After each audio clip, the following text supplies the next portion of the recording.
Good morning વિદ્યાર્થી મિત્રો, કેમ છો બધા? મજામાં ને? ચાલો આજે આપણે ધોરણ 8 વિષય અંગ્રેજી ગ્રામર તેની અંદર આપણે કોમ્પ્રિહેન્શન જોશું.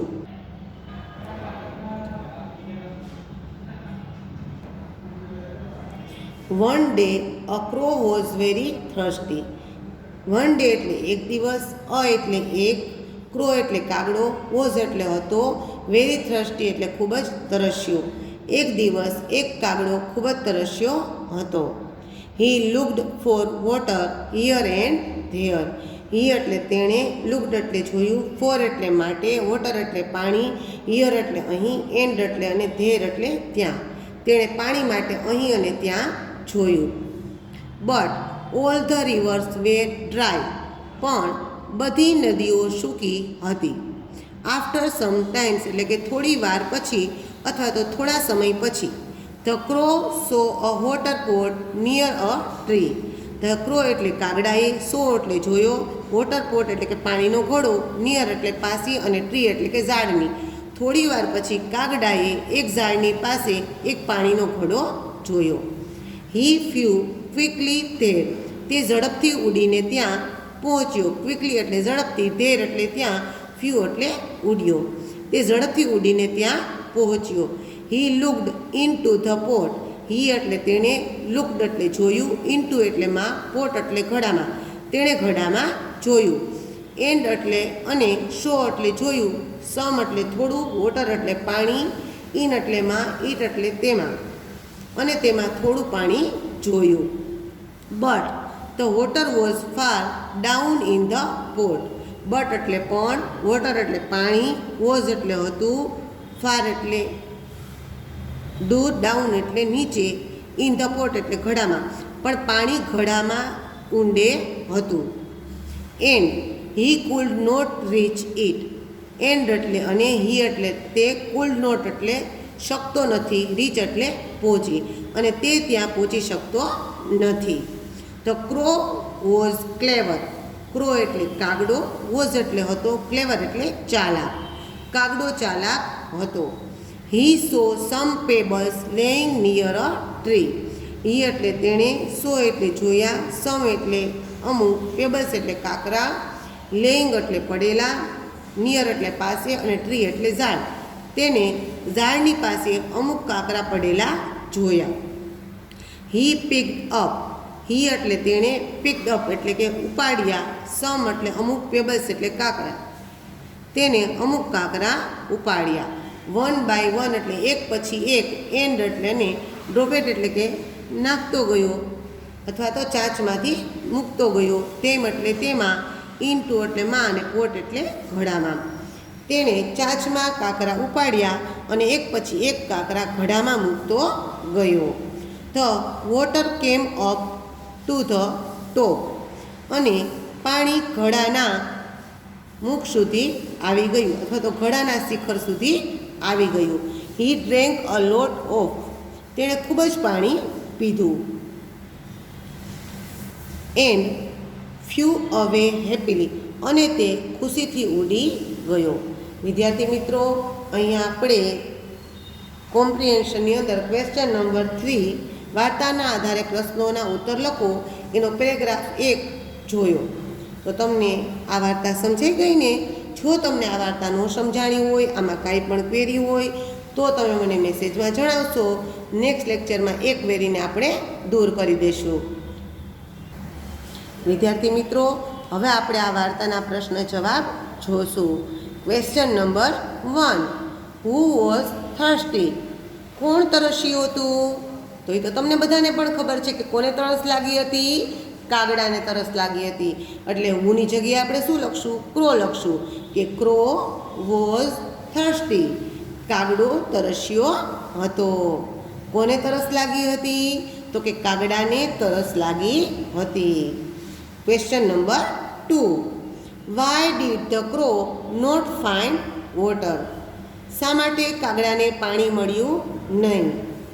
તો પહેલાં આપણે ક્વેશ્ચનમાંથી જોઈને લખવાનું છે. The crow not find water એટલે કાગડાને પાણી જળ્યું નહીં. બીકોઝ એટલે કારણ કે, because all the rivers were dry. કારણ કે બધી નદીઓ સૂકી હતી. ફરીવાર રિપીટ કરું છું. The crow not find water because all the rivers were dry. Question number 3. What did the crow see near a tree? What એટલે શું, ક્રો એટલે કાગડાએ, સી એટલે જોયું, નિયર એટલે પાસે અને ટ્રી એટલે ઝાડ. કાગડાએ ઝાડની પાસે શું જોયું? ધ ક્રો ડીડ નીકળી જશે એટલે સીનું શો થઈ જશે. The crow saw a water pot near a tree. The crow saw a water pot એટલે કે પાણીનો ઘડો નિયર અ ટ્રી. કાગડાએ ઝાડની પાસે પાણીનો ઘડો જોયો. Question number 4. Why could the crow not reach the water? Why એટલે શા માટે, કુલ્ડ એટલે શકતો નથી, ક્રો એટલે કાગડો, નોટ રીચ એટલે પહોંચી, વોટર એટલે પાણી. શા માટે કાગડો પાણી સુધી પહોંચી શકતો નથી? The crow not reach the water. કાગડો પાણી સુધી પહોંચી શકતો નથી. The crow could not, અહીંયા could આવશે વિદ્યાર્થી મિત્રો.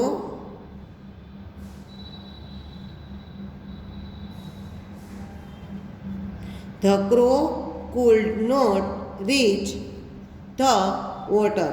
એટલે કાગડો પાણી સુધી પહોંચી શકતો નથી. બીકોઝ એટલે કારણ કે.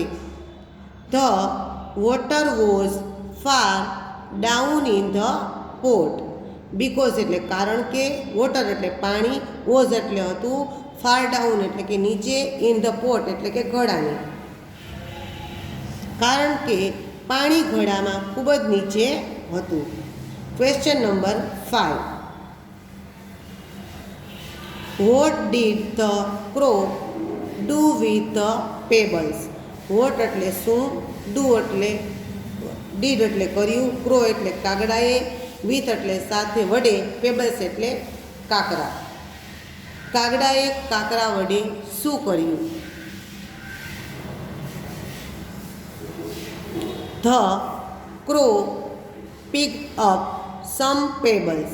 The crow એટલે કાગડાએ, picked up એટલે ઉપાડ્યા, some એટલે અમુક, pebbles એટલે કાકરા.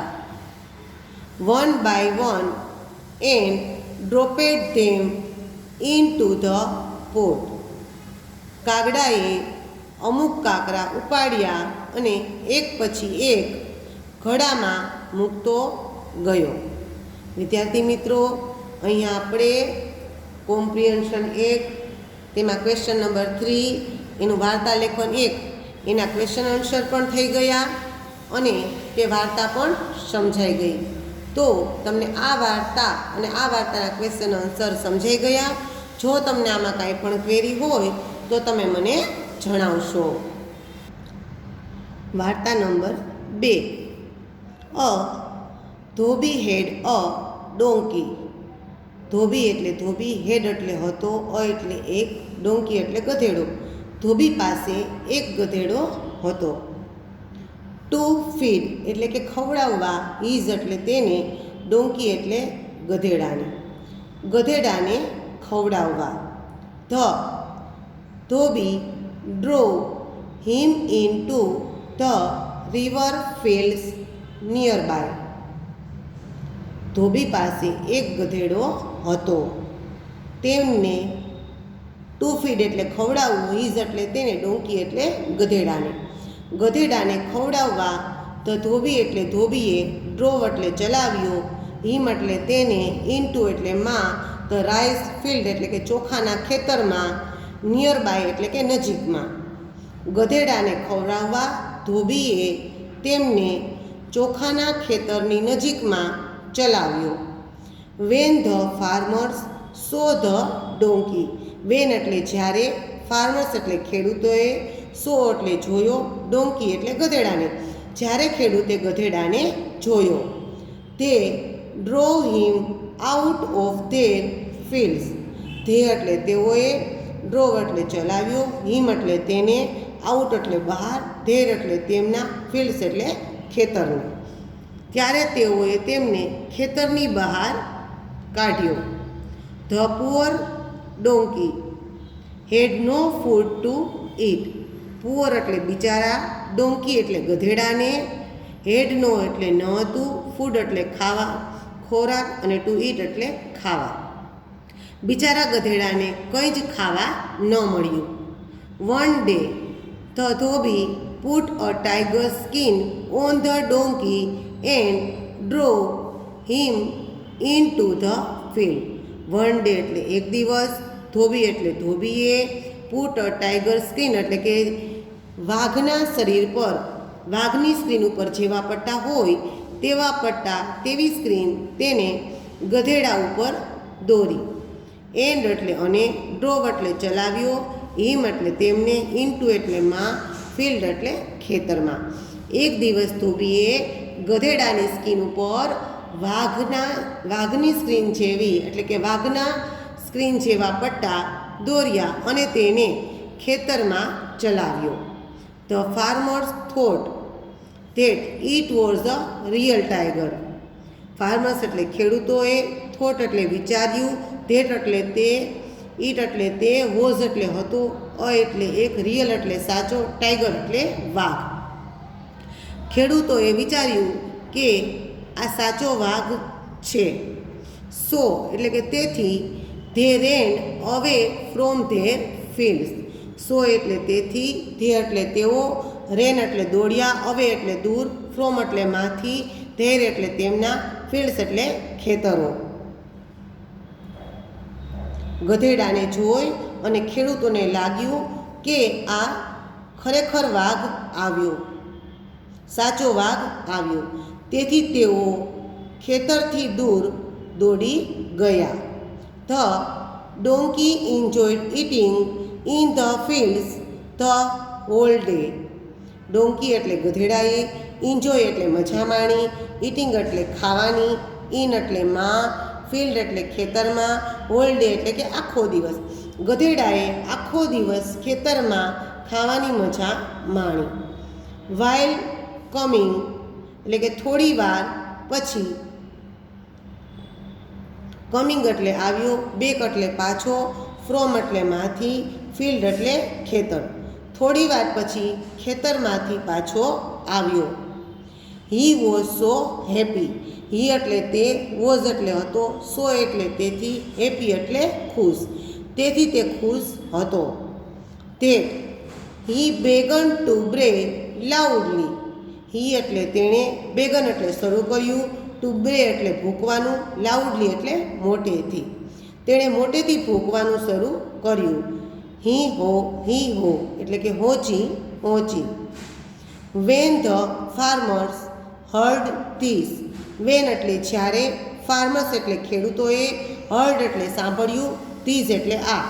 જ્યારે ખેડૂતોએ આ સાંભળ્યું, તે બીકમ એંગ્રી. તે એટલે તેઓ, બીકમ એટલે થયા, એંગ્રી એટલે ગુસ્સે. તેઓ ગુસ્સે થયા.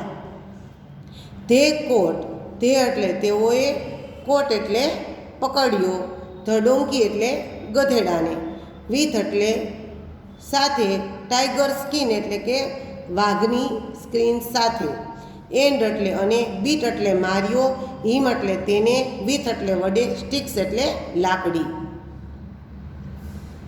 જ્યારે ખેડૂતોએ આ સાંભળ્યું તેઓ ખૂબ જ ગુસ્સે થયા. તેઓએ ગધેડાને પકડ્યો. તેઓએ ગધેડાને વાઘની સ્ક્રીન સાથે અથવા તો વાઘ જેવા દેખાવ સાથે પકડ્યો અને લાકડી વડે માર્યો. વિદ્યાર્થી મિત્રો, તો આ સ્ટોરી તમને કેવી લાગી? જો આ સ્ટોરીમાં કાંઈ પણ ક્વેરી હોય, ન સમજાણું હોય તો તમે મને જણાવશો. ચાલો હવે આપણે આ સ્ટોરીના ક્વેશ્ચન આન્સર જોશું. Question number 1. What did the dhobi do to feed the donkey? What એટલે શું, ડીડ એટલે કર્યું, ધોબી એટલે ધોબીએ, ટુ ફીડ એટલે ખવડાવવા, ડોંકી એટલે ગધેડાને. ધોબીએ ગધેડાને ખવડાવવા શું કર્યું? તો ચાલુ કરો, પહેલાં ક્વેશ્ચનથી ચાલુ કરજો. The dhobi feed his donkey. The dhobi feed his donkey એટલે ધોબીએ તેના ગધેડાને ખવડાવવા drove him into the rice fields.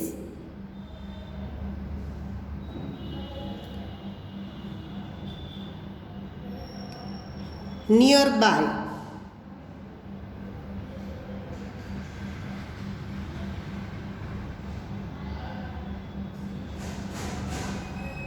The dhobi feed his donkey, drove him into the rice fields nearby.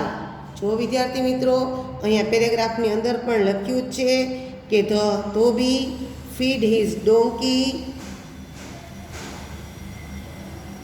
છે, drove him into the rice field nearby.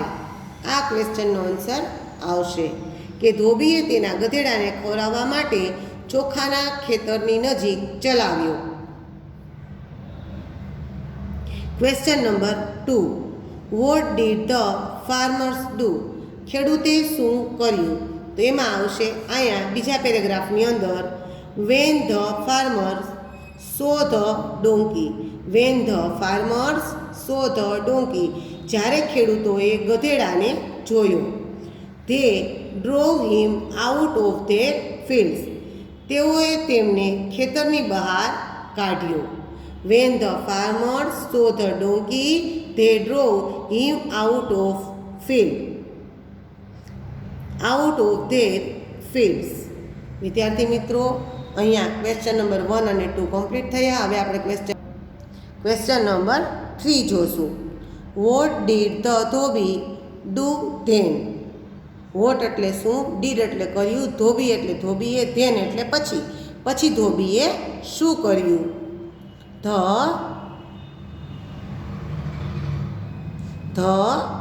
Dhobi put a tiger's skin on the donkey and drove him into the field. The Dhobi put a, ધોબી એટલે ધોબીએ, put એટલે મૂકવું, tiger screen એટલે કે વાઘના screen જેવી ચામડી, on એટલે ઉપર, ડોંકીઝ એટલે ગધેડાની. And drove him into the field અને ખેતરમાં ચલાવ્યો. Question number 4. Why did the farmers run away? શા માટે ખેડૂતો દોડીને દૂર ચાલ્યા ગયા? The farmers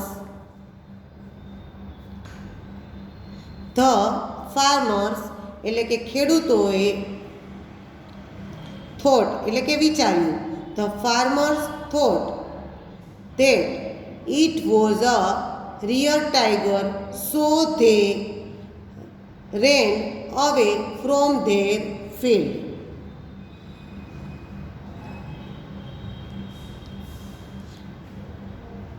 The farmers thought that it was a real tiger, so